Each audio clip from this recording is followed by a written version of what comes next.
This is Heavy Conversation with Bruce and Jody, a podcast where we talk about being a big guy in today's world. I'm Bruce. And I'm Jody. Here we go. Here we go. All right, here we go. All right, here we go. Hey, Bruce. Jody. How's it going? It's good. It's good. I wrangled up a piece of news this week that I think is going to it's going to change our lives for those of us who are always at home. Okay, I'm excited for this. Yeah. So before I jump into that, we should probably just throw out what the topic this week that we're covering here, because it is one that is near and dear to both of our hearts. And it is, why do so many big and tall brands fail? Yeah, and it's kind of a mystery, but we have a few things that we not little tricks, but little things that we've noticed over the years with different brands, that maybe some things that they've done or not done. So we're going to share some insights on that.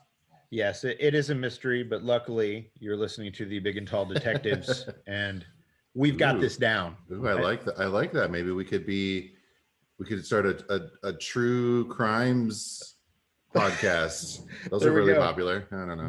They are. We'll have to look into that. Okay.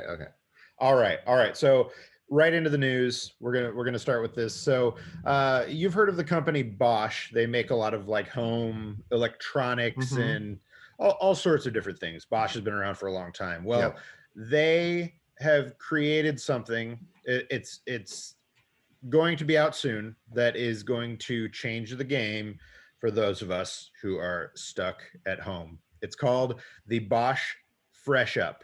It is a handheld detergent-free device that can remove odors from clothes while you're still wearing them.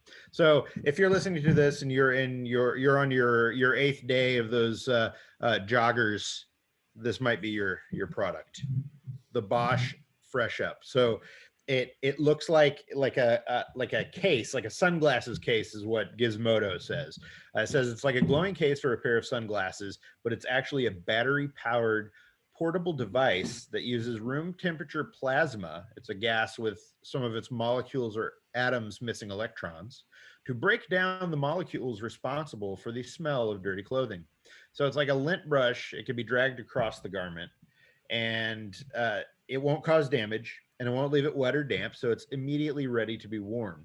They estimate it takes about 30 seconds to clean a problematic area, like, armpits and such, your nethers, and about 2 minutes to clean an entire shirt. So now it's not left completely clean. So obviously this is not, you're not going to get a replacement for actually washing. Don't throw out your washer. You got to keep it. You can, they have an example. They say you can slide it back and forth across a chocolate stain, and that stain isn't going anywhere, but it can make dirt that's invisible to the naked eye also invisible to the human nose. So this is one of those things that, I don't know, if you got, I don't know, maybe a shirt that you put on or some joggers you put on when you're hanging around the house, and maybe something you sleep in. I don't know. There's something here that this is good for. I'm looking at they have an Indiegogo page that I'm looking at. Yes, and they got it. They got funded, from what I understand, or they're close. Yeah. Sorry. Yeah. So 94% of the 500 perk goal. So yeah. So they're close to it. They're close to it.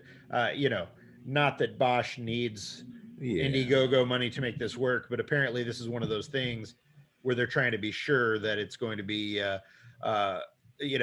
needed, that people are going to want to buy this. And I have a feeling this will be one of those things that people will buy and not talk about, everybody has a Fresh Up and they just don't talk about it. Cause if you think too much about it, it's a little gross kind of, it might be good once we can start traveling again for, people that, just need a quick freshen up.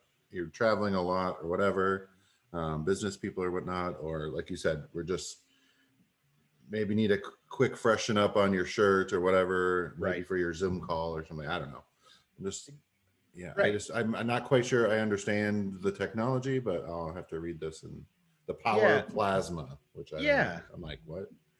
Right. It's got a rechargeable battery. It's good for 60 minutes of of de-stinking on a full charge, and it can be topped up with a USB cable. So it's great for traveling. If I mean that's actually a great use case. If you're traveling for business or something and you can't always get to a laundromat and you just need to, I don't know, freshen up a button down or something like that, then you're going to be able to do that. This will give you that option. So ships sometime in May. You can pre-order it now for the low price of $222. Yes. Low price. Yeah, right. So apparently that is a discounted price, it says. Still. Save 35% with the early bird. Yes. So instead of a funding goal, the campaign will only be realized with 500 backers. And at the time of Gizmodo writing this article, they were up to 82%. Obviously now they're at 94%. 94, yep. At the time of this recording. So yes. There you go. If you want to de-stink without getting in the washer, there you go. I'm actually curious what people think about this now that they're hearing about it. Like, I don't know that I'd pay $222 for it. Yeah, for that price, I probably not. I was like, oh, maybe I would try it, but I'm like, no. Right. I'm not like, maybe $50, maybe $100. I don't even know, but right. I would rather just wash it.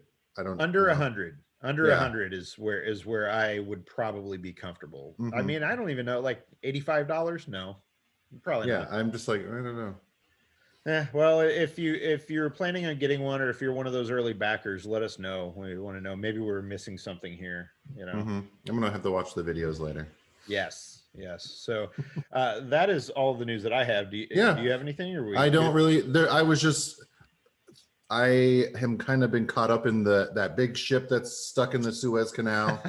I literally thought it was a joke at first, and I was like, how does it get stuck? And I was like, oh, it literally like ran aground. It's actually stuck. Yeah, it's actually stuck. And they're like, I don't know, doing all this stuff. I'm like, can't you just put it in reverse? And I don't know. But I was looking at it, and there's of course in Florida, there was a boat fell off someone's like trailer and was blocking a highway, and everyone was like, the Suez Canal to whatever. Yep.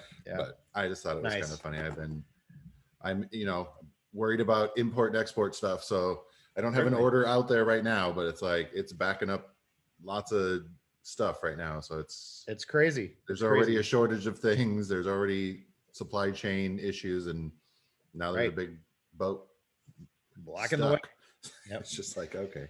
It's crazy how dependent we are on all of that, and especially on that specific canal, and so it's interesting to watch. And you don't realize, I guess, unless you research this stuff or happen to see some of these ships, how big they are. They're huge.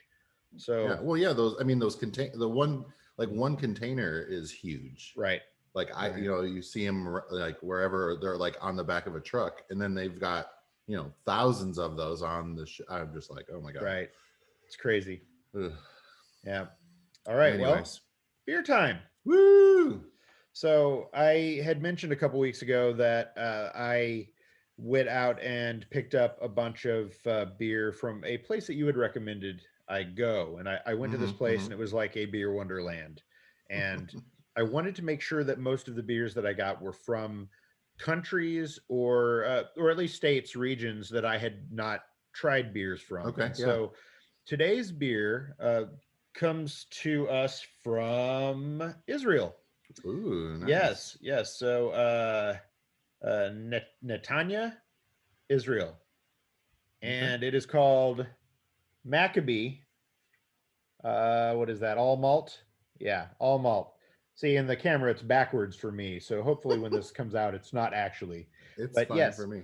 Maccabee all malt, and it is a premium quality, finest barley selection. So it looks like a pretty straightforward, basic, malty beer, malt liquor beer thing. So it certainly smells like old stanky beer. So I don't know if that's a point for it or against it. Sometimes I like those. So let's see. Yeah.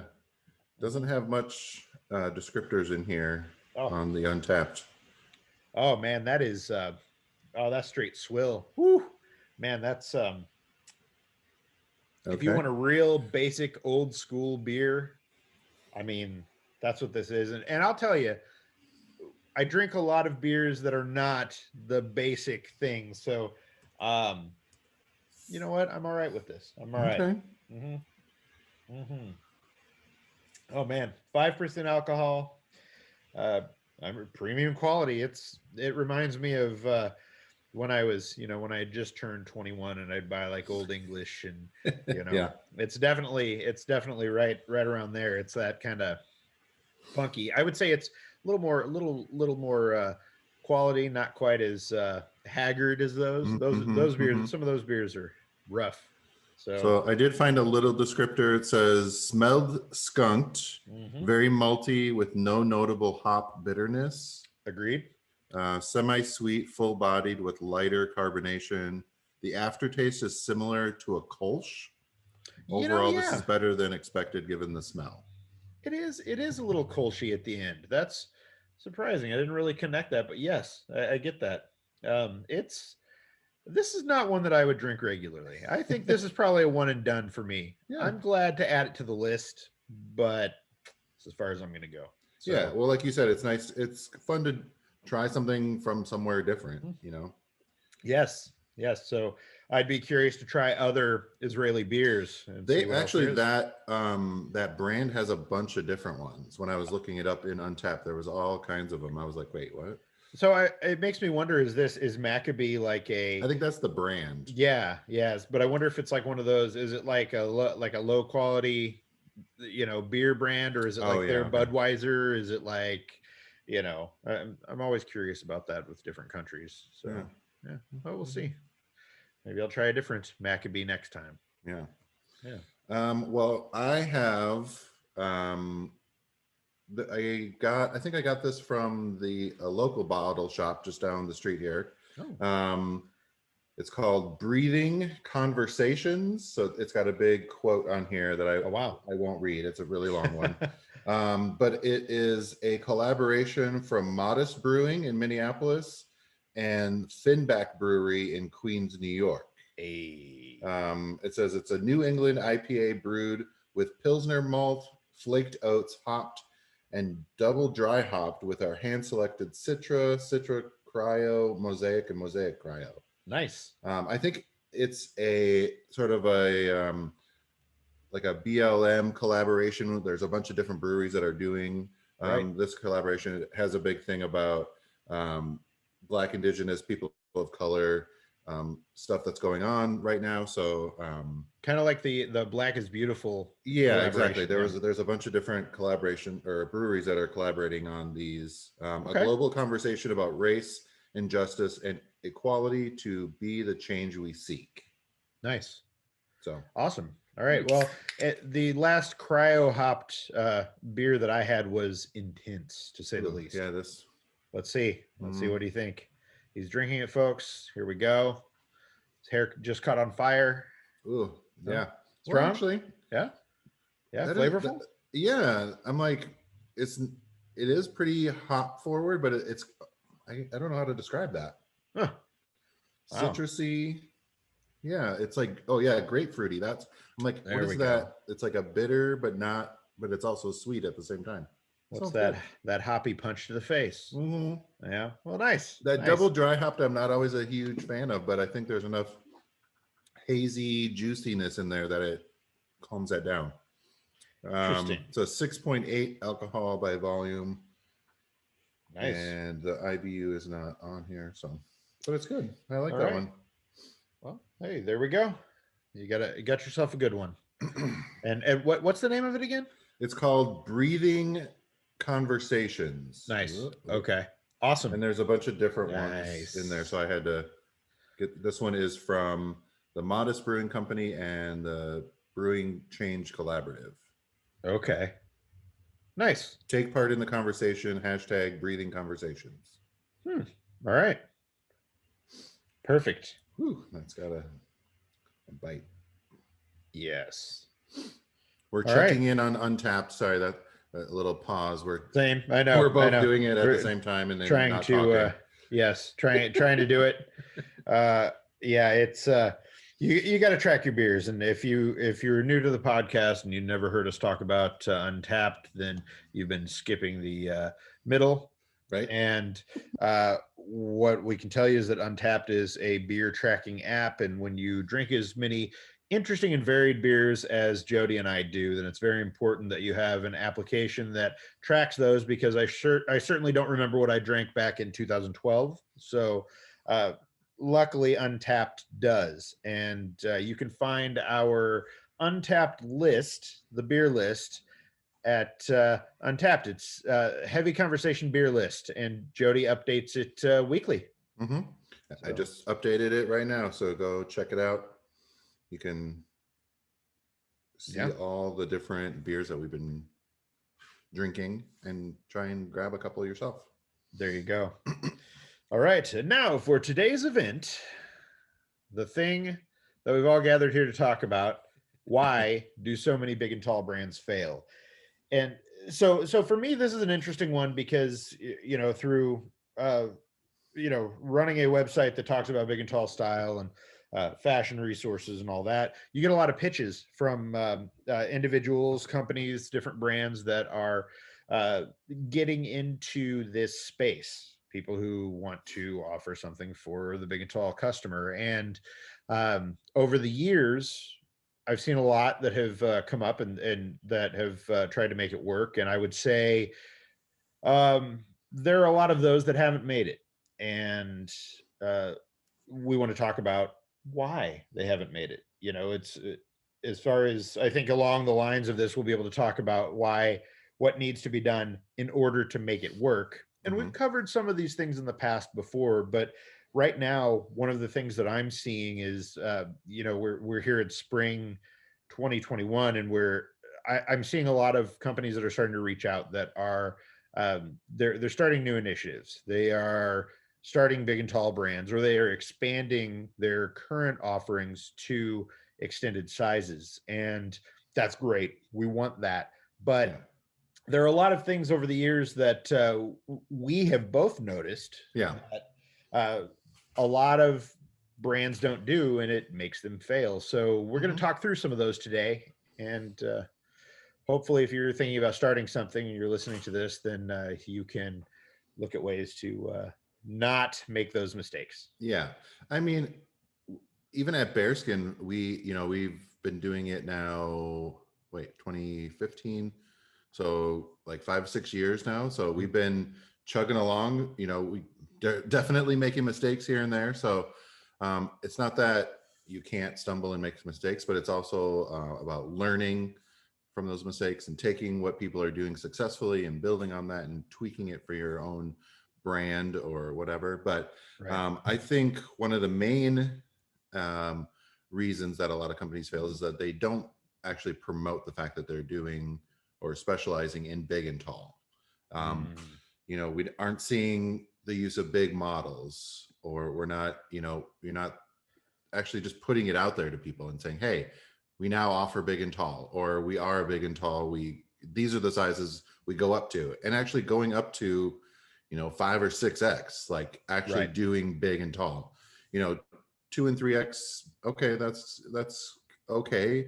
But that literally is not even big and tall anymore. Like, to me, I feel like that's where it starts. Sure. Why don't we start with that? I mean, as far as unrealistic sizing, so not offering, a diverse enough size range to cover the big and tall customer. That is definitely something I hear what you're saying. And in the past, anytime that I've written something about brands that stop around 2 or 3X, you're getting people who are like, well, I'm a 4X, where's mine? Or who are calling out the fact that there's not as much diversity in sizing. And you can see that from both sides. First and foremost, if you're a customer, you want clothes in your size, because there aren't a lot of options once you get over a certain size. I mean, really, a lot of what I see with a lot of these companies is once you're past 4X, the options, they go way down. And something that I hear from companies that carry some of those the larger side of big and tall, the bigger side of big and tall.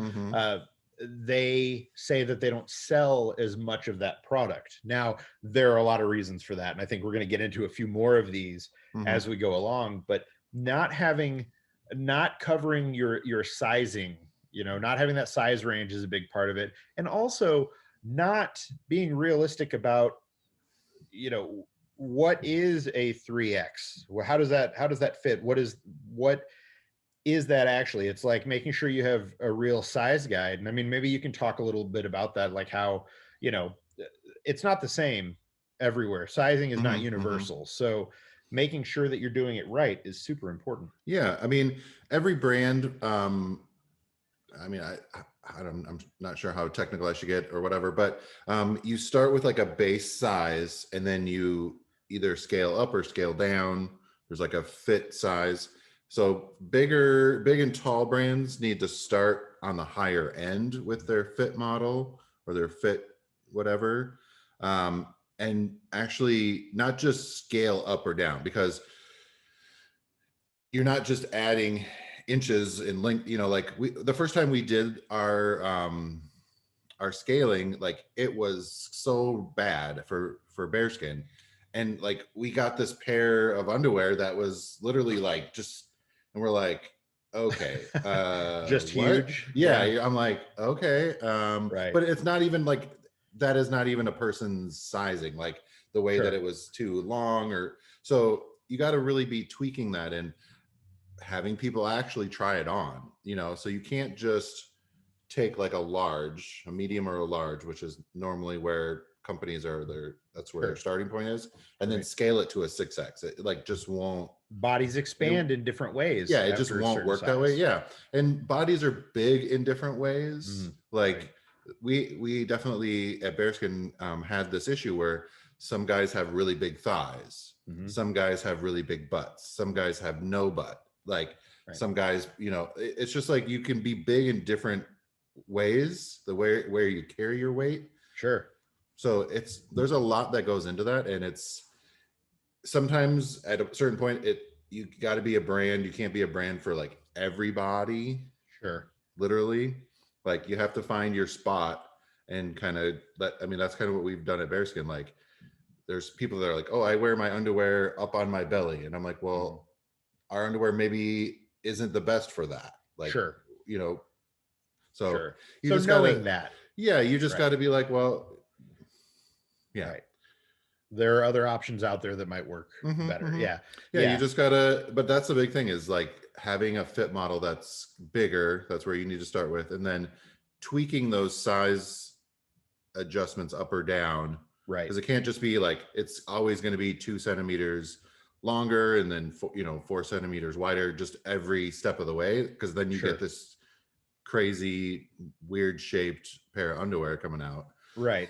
and I think you hit on a really good point. It's that the companies that are the worst offenders with sizing, I would say, are the ones that are just they're just upsizing based off of like a 28 fit model, 28 waist or something like that, and they're thinking, okay, that 28 waist is going to fit a 48 waist the same way, and that absolutely is not the case. So sizing is huge. You want to take your time, make sure that you are using real fit models, make sure that you are thinking about bigger bodies when you're making the stuff. So excuse me, that's one big thing. Another thing that you mentioned earlier is a lack of marketing. So just talking about marketing in particular, there are a lot of times that companies offer extended sizes, but they're not promoting them at all. They aren't putting anything out in, I mean, everybody everywhere on the internet, you see ads for different brands. You're not seeing them talking about big and tall or men's plus or extended size. You're just not seeing that. So we don't know about it. If the customer doesn't know about it, they're not going to buy it. And I'm not going to go to your site and hope that you have my size and like click on each product and be like, oh, do they have my size in that? No. Oh, do they have my size in that? No. Totally. And I remember having to do that, 10 years ago when I was looking for things, I would go to, there were major retailers that were doing that, where it was even difficult to search on their websites for Mhm. clothes in extended sizes. And a lot of them have fixed that, but there are still brands that will extend their sizing, or they will move into the big and tall segment, and they just don't promote it, or they do a one-off marketing campaign and they expect that to be like the game changer, and it's not. Mhm. This is an audience, the big and tall customer. They need more than just a one-off kind of thing. You need to be able to reach people. I mean, if you're doing marketing at all and you have a smaller sized collection, then that the way marketing works is to continue doing it over and over and over, and to Mhm. get in Mhm. front of people. So you can't expect that one campaign is going to work and all of a sudden you're going to have all the sales. That's just Mhm. not how it works. Yeah, I mean, even at Bearskin, we're constantly talking about the fact that we go up to 6XL.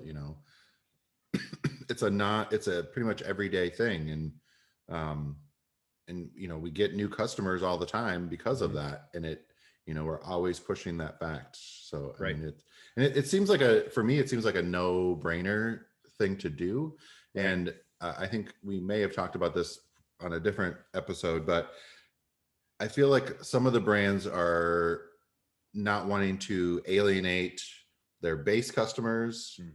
their quote unquote normal size customers, Right. to push their plus size clothing. Like they want to get the like good PR of like, oh, we offer plus size, Right. but then not actually really do the it, and work. then blame it on, oh, there's no customers there. They don't Right. actually want it. And it's like, Sure, we tried, but it didn't work. Yeah. yeah. And I'm like, but you didn't, no one even knew Right. that it was there. Like, what? Yeah, you have to do the work to get the word out, and that's where marketing is important. Partnering with websites and podcasts that talk Wink, about wink. these things, wink wink, it is important, because you get out to this audience and you talk to this customer and these people who are looking for these things. So there are a lot of ways to do it, and you really have to think longer term about your goals around marketing and your goals around sales, but also how are you going to treat this customer? How in are you on this? So, there's a lot to do there, and that leads into something else that you mentioned, which is a lack of real big and tall or plus size models. Yeah, absolutely. I mean, and that was a big thing for us. Like from day one at Bearskin, we were like, we're going to use bigger bodies in our marketing. Like, because I mean, that was my thing when you go to a department store for underwear and you look at the packaging and it's 4, 5, 6X, and then there's like this chiseled abbed guy on there, Right. with the underwear on, and you're like, well, that's not how my body looks. So how is that underwear going to look on my body? Right. It was just like such a disconnect for me. I was like, well, I don't even know what that's going to look like. So we are constantly searching for. It's been a little difficult the past 12 months or so trying Sure. to do photo shoots and whatnot, but we're always looking for bigger bodies to do modeling, and people love it. Like our customers are always talking about the fact that they feel inspired and more confident just seeing that there are bigger bodies in our products, and they're like, oh, now I know what it's going to look like, Right. and how it's going to fit my body. Like it's a better representation, and it was like a thing that we were going to commit to right at the beginning. So Yeah, it makes such a difference. I think one of the things that for Chubster early on was, make sure that we can show that that displaying bigger models converts more sales, because bottom line, these are companies that we're writing about and that we're talking to, and so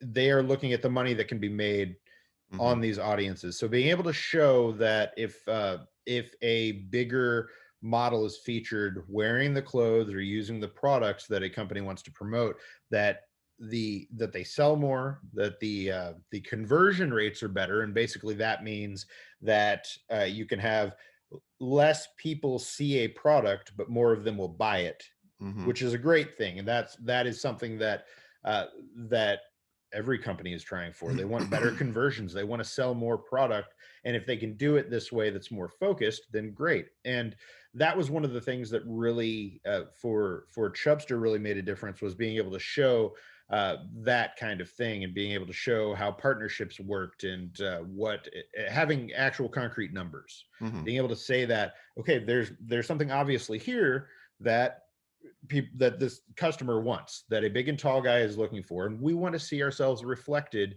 in media, in marketing, in these catalogs, on websites, wearing the products that they're trying to sell to us. If they do that, people will buy the stuff. And it's just a matter of making sure that you are featuring bigger models. And so that is also, there's another thing within that. Sometimes companies will try to use what they consider to be a bigger model, and it's not always I don't want to say the right kind. It's not always going to work well, because they're still working with somebody who's like maybe an ex-football player, or is a big guy, is a big person, but isn't reflective of their average customer. So me, I'm short and wide, and I don't identify with the ex-football player that was very prevalent at big and tall stores for so long in all of their marketing. Yeah, absolutely. I want to see someone who looks more like me in the marketing. And when companies think more about that and show people with different body types wearing their clothing, that helps them, and it turns into better conversion. Yeah, and I think you hit that.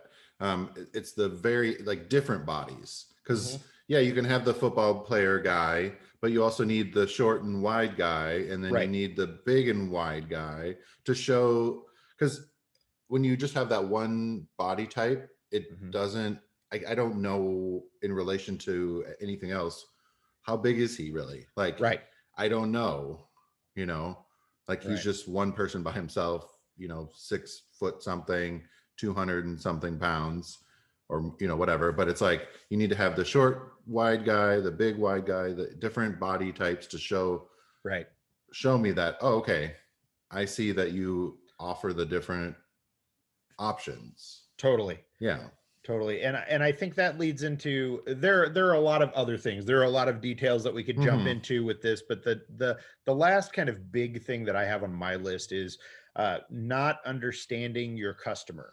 There is, for a long time, there was an idea that men, and bigger men in particular, didn't care about how they looked, what they were wearing, any of that. And so they weren't interested in style. They weren't interested in having things that help them create a specific style. That has changed over the years, and we're seeing more of, we're seeing more options, and we're seeing those kind of things start to come about. But it's still this understanding of what this customer is looking for. And in a lot of cases, you will see companies who are like, we're doing big and tall now, and they're doing like big and tall polo, which, if you've been listening to the podcast for any period of time, the polo is the scourge of my existence.